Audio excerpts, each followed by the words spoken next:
chronique manga à présent, et c'est chez Glénat, le 2 novembre qu'est paru le tome 5 des Enfants de la Baleine, signé Abi Umeda. Petit rappel sur cette série qui est la chronique d'une guerre vraiment déchirante dans un monde entièrement recouvert de sable. Voici donc le canevas de ce manga au graphisme envoûtant. Je vous invite à le découvrir. Il y a des petits tons comme ça un peu miyazakiens. Ça rappelle un peu Nausicaa de la vallée du vent.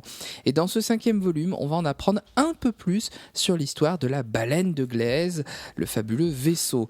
La couverture est de toute beauté. Mention spéciale pour cette couverture parce que je la trouve vraiment magnifique, très colorée.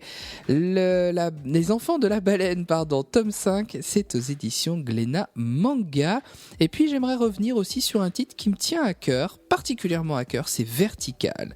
Alors pour tous ceux qui aiment la montagne, jetez-vous sur ce titre, d'autant plus qu'on approche de la fin. La tragédie est au cœur de Vertical, elle est au cœur des tomes 15 et 16 de Vertical. Et dans le tome 15, par exemple, un terrible accident va frapper Akutsu. C'est vraiment déchirant. La montagne se montre parfois très cruelle et c'est cela aussi que nous montre sans phare l'auteur Shinichi Shizuka, spécialiste des hauts sommets et puis mangaka hors pair, il faut bien le dire.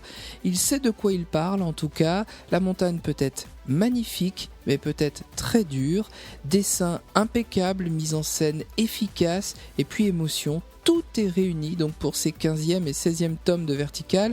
Le 15e est sorti à la fin de l'été, le 16e est sorti il y a quelques jours.